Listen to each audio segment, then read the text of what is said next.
day 99.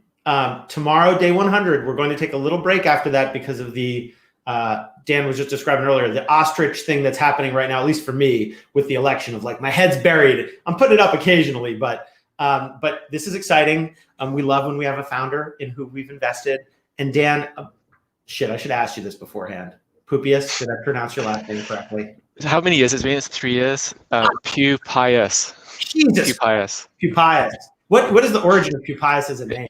It's Lithuanian originally, but it's corrupted. So Lithuanians came over to England in around 1905, and we tried to track down the origin of the name, and we had trouble. But I love that. I love that, though. Okay, Pupius. Have I said your name correctly now? So, more or less, yeah. Okay, good. Well, fine. I'll shoot for more next time. Dan is the founder of Range, which is software that we've invested in, but also that our team uses that makes your team effective through check-ins and responses to those check-ins. And I definitely, for me, is on the would be very disappointed if it were taken away list for that product market fit question. And Dan ran engineering at Medium, was at Google, sort of like greatest hits of knowing how technology companies work. And this week we're doing questions that have been burning for people. And often what happens, especially when you start your own company, but can happen at other times, is something starts working and things start growing. And all of a sudden your carefully composed system for how you keep track of what's going on and stay on top of it collapses, or at least gets broken. And so how do you, when things are changing rapidly like you're growing, how do you keep on track of what's going on top of what's going on? Yeah, I think this is a great question, and one I've had conversations with many startup founders, but also eng managers. And what we've found is that if you're leading a team, a big company of maybe 20 to 30 people, it's a very similar problem. And I think one thing to start with is like, what happens if you don't pay attention to this? You essentially end off micromanaging, and you have a fear response, and you try and seize control, and that disempowers everyone. So it's actually a very important question to answer. And my first answer is, don't try and know what everything's going on. Like, you hire people to get leverage, and you need to operate at a different level of abstraction. You have to get comfortable with not knowing. And let your team do what they were hired for. So that's the first answer. Meaning, just to make sure I understand that first part of the question, it's instead of trying to stay on top of everything, solve the problem by not staying on top of everything and admitting you're going to stay on top of fewer things. Right. Yeah, and exactly. Is there an example of something like that for you that like took you realizing I had to let that go? Yeah, I mean, it's as an engineer, you at some point you're watching every pull request go through, you're reading every pull request, and you're jumping on all the code that changes, and then at some point you realize that's not possible, and you have to be comfortable with that and let things break and let things be not exactly how you would do it, because it's just not sustainable, and it's also not leverage. It's not a good use of time. And just because someone else is not doing something the same way that you're doing doesn't necessarily mean it's bad. It just means it's different.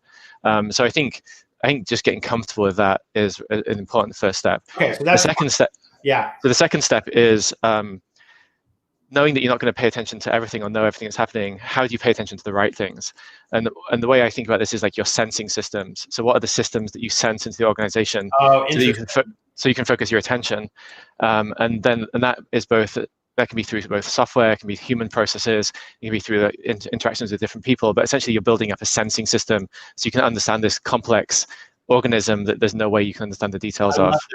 Let me just ask about that. So one of the things that I've really appreciated about our working relationship is that there's a part of both of us, and I think it's one of the reasons our teams are compatible, that enjoys understanding the philosophy of work and how it operates. And so that notion of a sensing system, I just want to make sure I'm hearing you correctly. What I hear in that is, I'm not going to intentionally decide how to stay on top of all these things. I'm going to create a way that if something goes wrong, or especially right, to which I need to pay attention, it will arise to me. And I will learn about it. So what are the kinds of, like, what's an example of that kind of thing where you're like, this is how I set up a sensing system here? Yeah, so I can use a story from Medium where the team grew to a size where there was no way I could know what each team was doing. And I actually felt relatively comfortable with that. Like, I really trusted the managers, and I trusted them to bubble things to me if I needed to pay attention. But I go into these exec meetings on Monday morning and be expected to give a report about the eng team, and I'd be like, I just don't really know what's happening. But I'm okay with that. So then I started having those teams try and send me a report on Friday that I could then relay to the exec team. And guess how many people responded to that report? Like 0. Because they didn't want to report to me just for the sake of reporting to me. So the sensing system I ended up creating was a way of broadcasting information across the whole company. So instead of them giving information to me, I was facilitating the information flow through me to the rest of the company, and I was highlighting their work and representing it to the company through this weekly engineering report. And that became my sensing system, but it wasn't a system that directly served me. That was a side effect of the motivation for them. So that's one thing. And then obviously range is another thing. Like my team check in daily. Mostly I actually pay attention to the social features. So how are they answering the daily team question? How is their mood? And then I use that to decide whether I should go into more detail and look at their day-to-day work. And really that's like, are they blocked? Are they frustrated? Do they maybe need some more support? One of the challenges that I've seen on that that comes up, and I realize we're going to go a little long here, but I want to make sure to ask is oftentimes when people on a team are struggling is exactly when they stop being forthcoming in their communication. Yep. So something, right. A system that depends for you as the leader of a team or of a company on others volunteering something actually can be anti-correlated with what you need to sense. How do you overcome that? But you look for the absence of information. That's part of your sensing system. So and you're like, wait a minute, I haven't heard from such and such in 2 days. That's exactly. Or they've been stuck on the same project, or the artifacts, the side effects of their work you aren't seeing that. Then that is an indication. So that's why the sensing system is so important. It's not just the presence of information; it's the absence of information. I gotcha. And if you're looking at like production graphs, you look at what are historical normals, right? And then you use that to look at like, this has dropped. Why did it drop? Or this increased. Why did it increase? And then you start a question.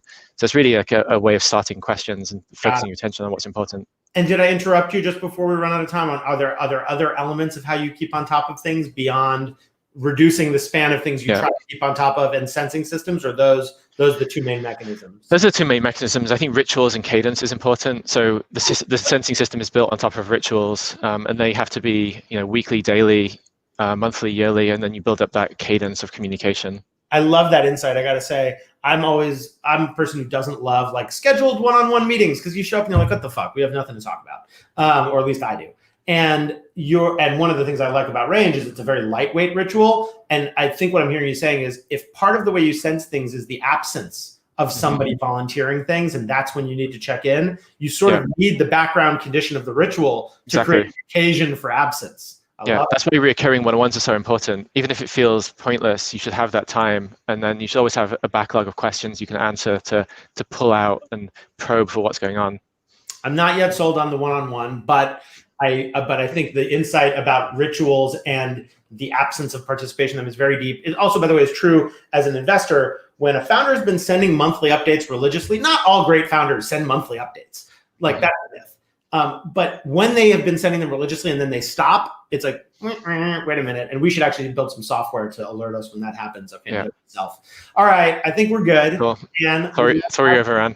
No, please, it's rich and useful. When the ostrich removes its head, would love to talk again. And now I promise you I will try to get closer to getting your last name correct every time we talk, although my active memory is so bad that I may need to ask again. So thank you. Biz came up with a good way of remembering it. You sit on a pew if you're pious. I like it. I think of you as pious, but not in the self-righteous kind of a way. All right, say hi to the team. And we will be back here tomorrow for our last episode before a week-long break for the election. And I hope to see you again, Dan.